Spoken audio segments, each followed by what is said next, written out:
Today on the Jason Wright Show, we are going to be talking a little bit of Stoic philosophy as it relates to Seneca's letters from a Stoic, which was his collection of letters to his protege, Lucilius. Let's go.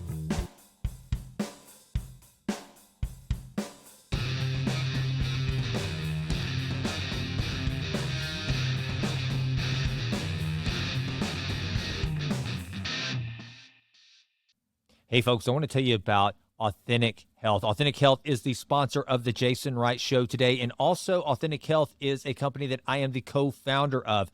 Why? Well, you know that on my mission to improve always in all ways and to stay as young biologically as possible, I do everything I can. I exercise every single tool at my disposal to make sure I get to stay healthy, both mentally, physically, and a big part of that was by partnering with my friend, Dr. Gus Vickery, and my other friend, Dr. Troy Jackson, and creating Authentic Health. Our first product that we have just launched is the foundational stack. That's F1, F2, F3. F1 is going to give you your essential nutrients. F2 is going to give you your essential fats. F3 is going to give you your essential amino acids. And here's the beautiful thing.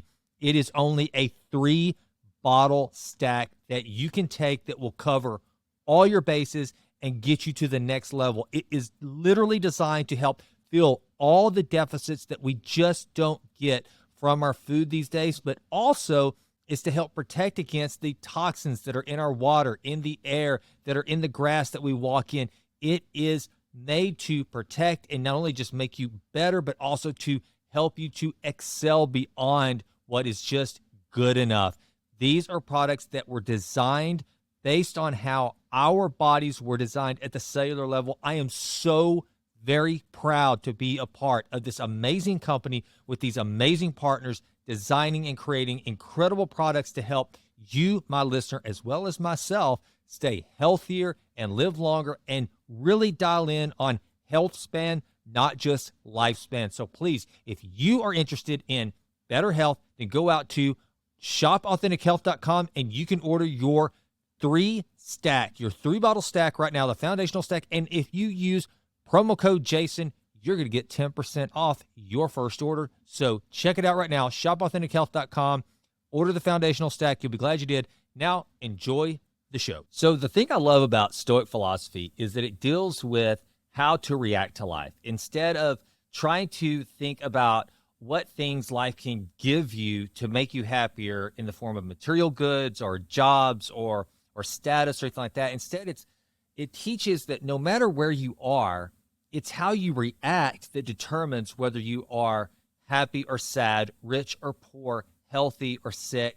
It has this way of giving so much more agency to the human being than most people realize that they actually possess. And one of my favorite books on Stoic philosophy, which isn't really a book at all, it's a collection of letters, and it's called Letters from a Stoic. These are letters that were written from Seneca to Lucilius Jr.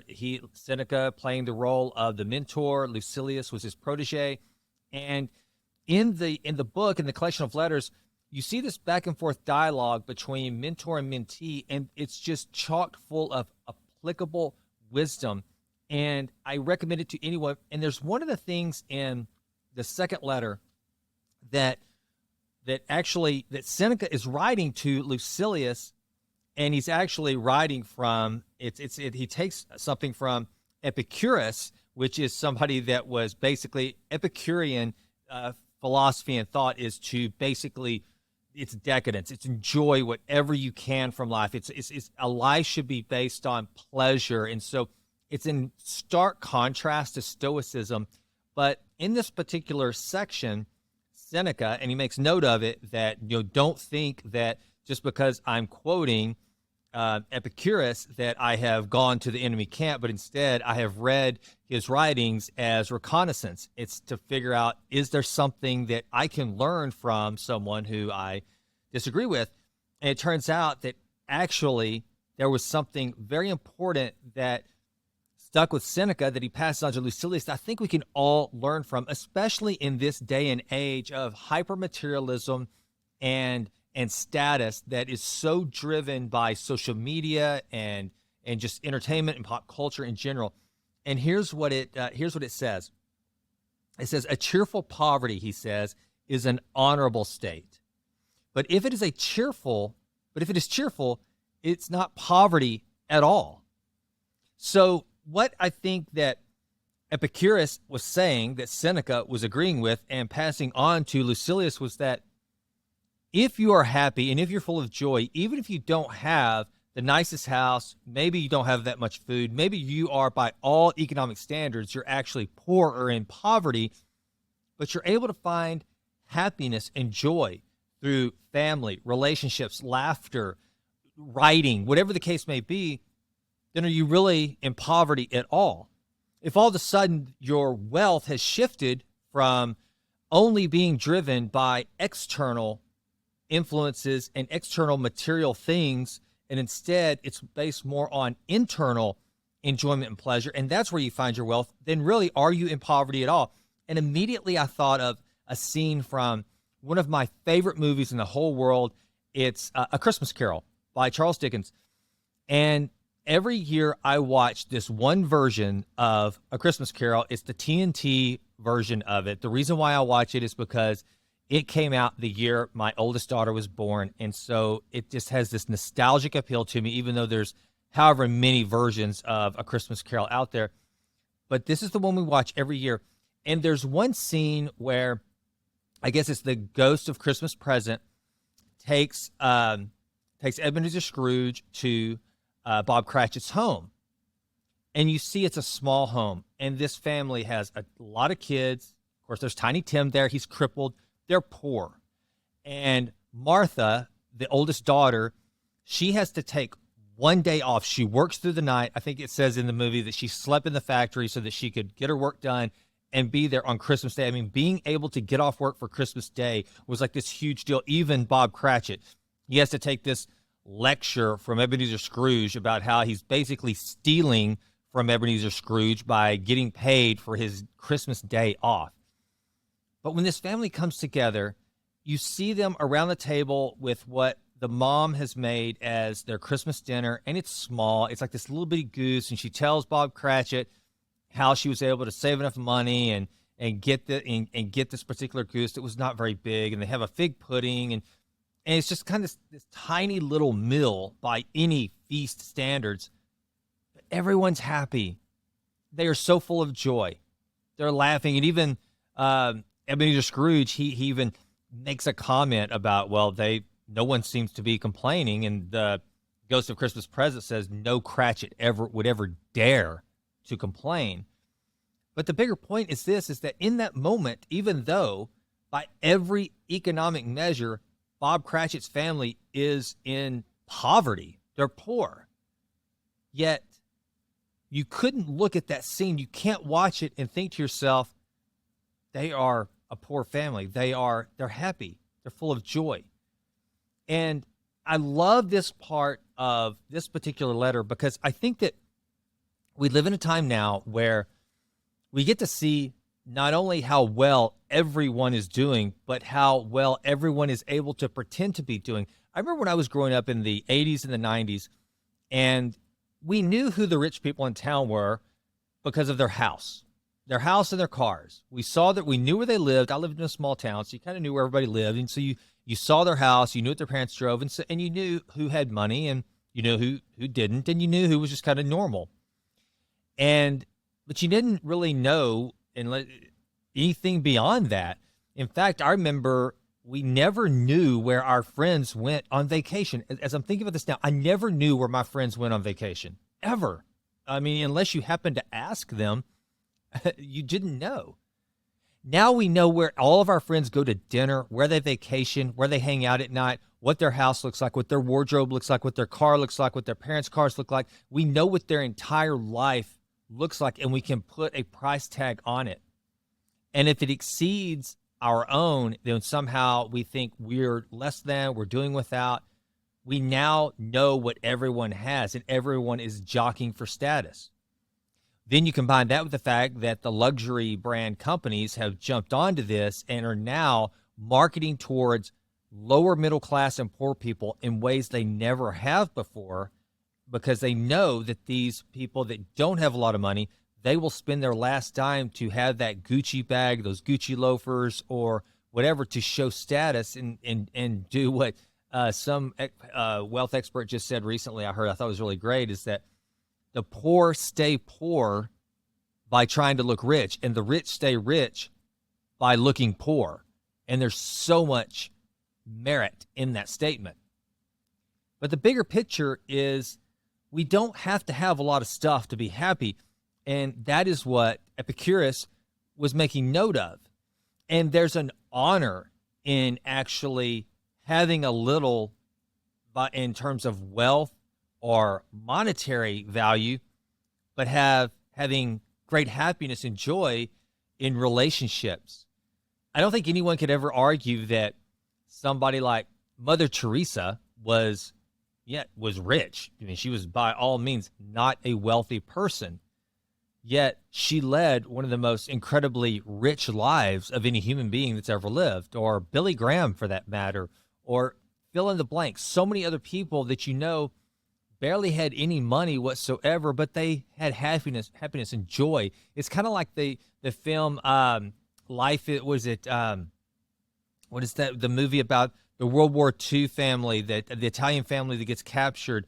Life is Beautiful, where the father, he ends up creating this game that his family will play throughout the course of being put away in this concentration camp, and bringing happiness into the worst of circumstances. It's something that Viktor Frankl talked a lot about in Man's Search for Meaning, and what he developed into logotherapy. It's this idea that if we can determine that no matter what state we're in, whether it's having a little or a lot, that we can find the purpose in it, and when you can find the purpose in it, then you can start to find joy no matter where you are.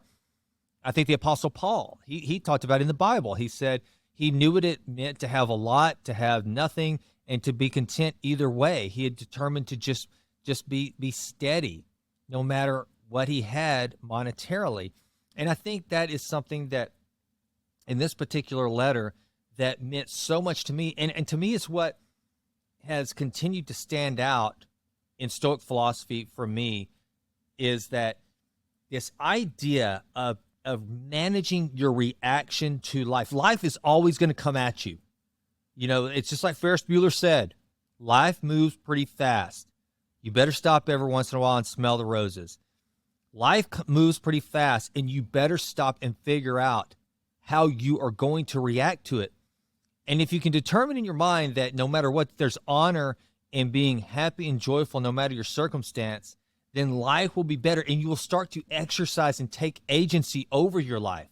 Your life will not be so driven and managed by external forces. Instead, it will be more driven from within outward, and you will find more joy and happiness in that. And so it's one of the things I love most about Stoicism. I'm going to take some more from, I'm going to do I think I'm going to do a series going letter by letter and kind of highlighting the things that really had the most impact on me, depending on the letter. But this is the thing that stuck out the most to me. And I mean, just in this first letter, there's so many nuggets. Like, one of the things that I highlighted was about being able to spend time alone with yourself. Seneca says this to Lucilius. He writes, "Nothing, to my way of thinking, is a better proof of a well-ordered mind than a man's ability to stop just where he is and pass some time in his own company." Think to yourself, how hard is it to just sit and do nothing? Put your phone away. Don't turn the TV on. No music, no nothing. Just raw dog it for a while. Just you and your thoughts. Just get alone and raw dog for a while. Okay? That is something. And then it's like when it comes to reading books, then this is what Seneca passes on to Lucilius. "You should be extending your stay among writers whose genius is unquestionable, deriving constant nourishment from them, if you wish to gain anything from your reading that will find a lasting place in your mind." In other words, only read those writers who you actually trust, that have proven themselves genius, and nourish yourself with them. I love that he uses the word nourish. Feed your mind. Nourish your mind. And Don't be skipping from book to book to book, but take one book. Like, I'm probably reading this for the third or fourth time because I've started trying to do this, to take really good books that have that were written by geniuses that have stood the test of time and really nourish my mind with them. Naval Ravikant, he says the same thing, that we shouldn't be so obsessed with trying to read a ton of books, which I do. I will admit, I want to read a ton of books. I want to learn everything. But what I realize as I get older is we have a finite amount of time. And so before it's all said and done, I want to be able to get to an old age where I can take at least a handful of books and know them extremely well. And that's what Naval Ravikant says. He's like, don't try to read a bunch of books. Find a few really, really good and meaningful books and read them over and over and over and over. And I can tell you that one of those books for me is Seneca's Letters from a Stoic. I hope you'll grab it. I hope you will continue to improve always and always. Please leave me some comments. Please click like or subscribe. Thank you so much for listening to The Jason Wright Show. I'm out. Well, that does it for this episode of The Jason Wright Show. Thank you so much for listening. This has been a Texas Titan Media production. Fourth Wall did the music. And as always, thank you so much for listening. Please consider going out to jasonwrightnow.com and signing up for the Vitruvian Letter. Also, please go out to iTunes. It takes like 30 seconds to just leave us a 5-star rating. It does wonders for the podcast. I would be so grateful. And with that, until we meet again, go crush it and endeavor to improve always in all ways. I'm out.